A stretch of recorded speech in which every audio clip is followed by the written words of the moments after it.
Hey guys, once again understand that at any moment I could be interrupted by my awesome kids who love to come to their dad to talk about stuff or ask for stuff, usually asking for food. That's what you do when you're 4 and you're 8. What are we going to do today? Well, last video, what we looked at was um, the teleological argument and objections to the teleological argument, which is good because I think if you think about where we're heading at the moment, we're moving away from looking for absolute definitive proofs of the existence of God, because basically we brought up a lot of objections to the teleological argument. And in many ways, those objections to the teleological argument also object to the fifth way that was proposed by Thomas Aquinas. So we're actually getting the sides for and against actual definitive philosophical proofs of the existence of God. So you're getting both sides of the story. Once again, just remember that the point of this unit is not to tell you what to think, it's just to provide you with many different points of view so you are in a position to make an informed choice about what you think. And that's why we're providing the for and against arguments, okay?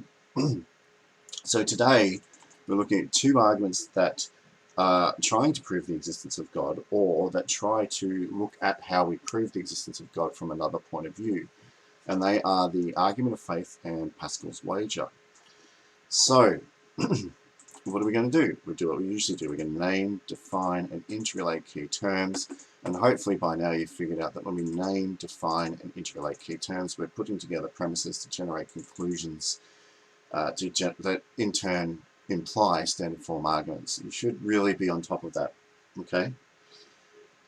The next thing we're going to do is look at Kierkegaard's emphasis on faith rather than reason. And what's really strange about this is Kierkegaard was a philosopher who used a lot of reason, but at some point he kind of says reason has its limits, so we need to take a leap of faith. Look at that. And then we're going to look at the gambling logic, or the kind of rational logic that is used to determine Pascal's wager. Okay? So I want you to stop right now and reflect on how well you think you understand those success criteria and how well do you think you could do them. Alright, the thing I need you to do for an APK right now is to draw, and I don't know how you do this, but this is deliberately done. How can you draw a picture that visually represents something you don't know? Can you have a go at trying to do that? Alright, now if that was hard, that was deliberately so, and the reason for that is because I need you to think about the limits of our knowledge and the limits of our understanding of the universe. And one of those limits could be the unknown unknowns and the known unknowns. How do we actually know what they are? And this points to something that Kierkegaard was really big on, and we're going to talk about that at the moment. So just keep that idea of the unknown in your head, okay? Now, Kierkegaard is this dude here, very famous Christian philosopher, and he was an opponent of what we call fideism, which is a doctrine that knowledge depends on faith or revelation as opposed to reason. We know things through revelation and through experience and having faith in God, not just through using our intellect, okay? And his basic argument makes sense from a philosophical point of view. He says that the human mind is radically subjective, and here's an example of subjectivity. Depending on this guy's point of view and the way his mind sees everything, this is a 6. And depending on this guy's point of view, this same figure is a 9. So our minds are wired to see things only from our perspective, and that's what we're going to call subjectivity.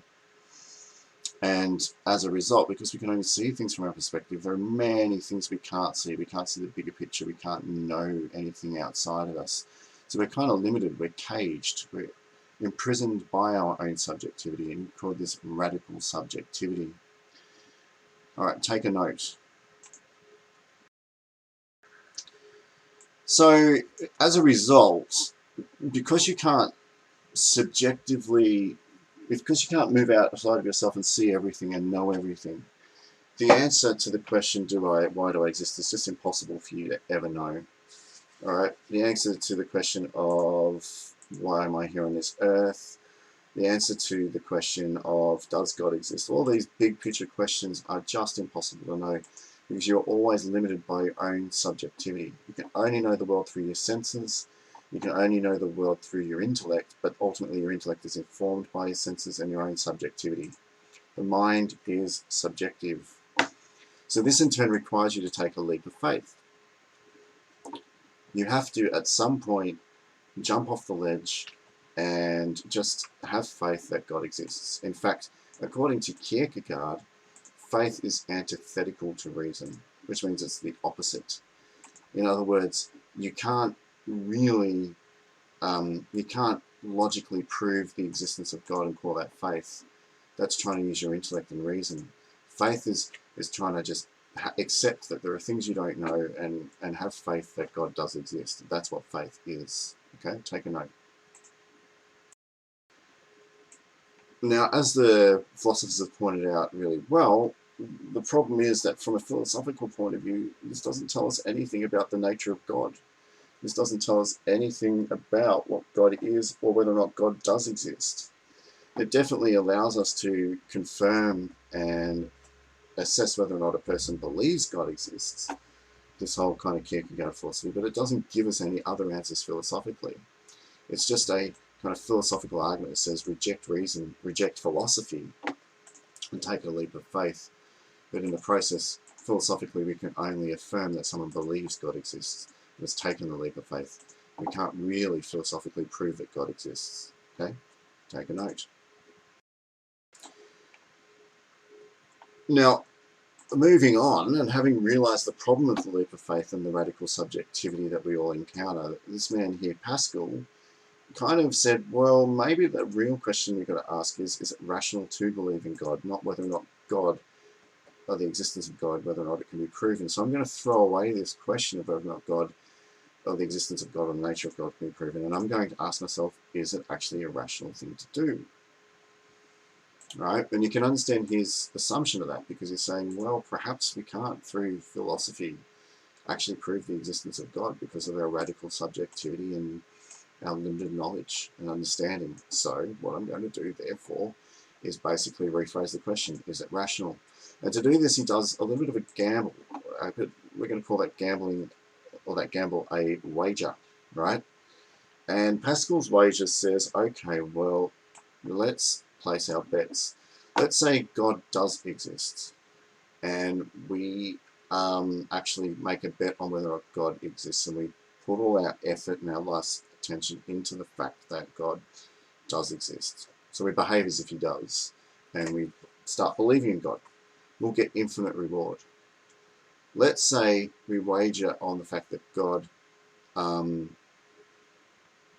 exists, right? But there actually is no God. Well, you don't get your infinite reward, but you don't lose anything. Okay? So you haven't really lost anything. And if God did exist, well, you get something. Let's say that you wager on the fact that you say there is no God, and you completely reject him, but God does actually exist. Well, then you've lost everything. All right? You don't get that infinite reward. In fact, you get an infinite failure, an infinite punishment. So, and let's say God doesn't exist and you don't believe in God, well, you get no reward, no punishment. All right? What's going on here is if you do the rational calculation, it's actually quite rational to believe that God exists, because if God does exist or doesn't exist, there's no loss. But if God does exist, well, there's a reward, obviously. So it's the best option. But let's say you don't believe God exists, there's a fair chance that you don't get a reward either. But if God did exist and you didn't believe it, you get complete loss. So the only scenario where you completely lose everything, right, is here. The scenario where you have no win, you get a complete win or just no loss at all, is where you actually wager that God does exist and you do believe in it. So take a note. This is what we call Pascal's wager. It's kind of, how do I bet and what do I do? So the point is, and I think Pascal was pretty clever with this as well. Most people say, well, hang on, if you're just believing in God because it's in your best interest, right? It means that you win no matter what. Well, God's not going to reward that. He's just going to see that as cynical self-interest. That's not really being a great person. And Pascal says, yeah, actually, that's true. Yeah, you are acting out of complete self-interest here, and God will see through that. However, if you then pour your effort into observing religious ritual, uh, engaging in religious reflection, prayer, meditation, and practicing that particular religion, eventually those religions will kind of purify you. You'll lose your cynicism and you'll walk away from being a cynical person, and you will become the religious person who gets the infinite reward because you'll have that purity by practicing those rituals. So that's what he believes. Okay? So these are two arguments that kind of try to frame the question in a different way. I'm not trying to prove God exists, because in this case you can't. Your radical subjectivity just means it's a meaningless question, you can't answer it. You just got to take a leap of faith. In this case, proving the existence of God can't happen either. Radical subjectivity, just an impossible question to answer. So rephrase the question. Is this a rational thing to do? Well, let's see what happens if we gamble on him existing or not existing. These are the rewards and losses that we get. In both cases, you get no reward or no loss. So in both cases, there's a scenario where you get nothing, which is there is no God. But in the case where God does exist and you do believe in God, you get an infinite reward. And in the case where God doesn't exist, you get an absolute loss. So therefore, the only rational conclusion is to wager that God does exist, because there's no harm that will happen to you in that case, given the absolute outcomes, or whether or not God does or doesn't exist. Easy, right? So going back to our success criteria, we should have named and defined key terms and put them together. We should now understand that when Kierkegaard rejects reason, what he's really doing is he's using philosophy and reason to reach a point where he says that we can no longer answer the question of whether or not God exists because of our radical subjectivity, and we need to take a leap of faith that he does. And we look at the gambling logic of Pascal's wager, we can see that he's outlined different scenarios and calculated the benefit or loss, and he's found that the situation where you get no loss but could get absolute positive reward is when you wager that God does exist. Because if God doesn't exist, well, you haven't lost anything, but if God does, you get infinite reward. Whereas if you believe and reject God, but God does exist, you get infinite punishment.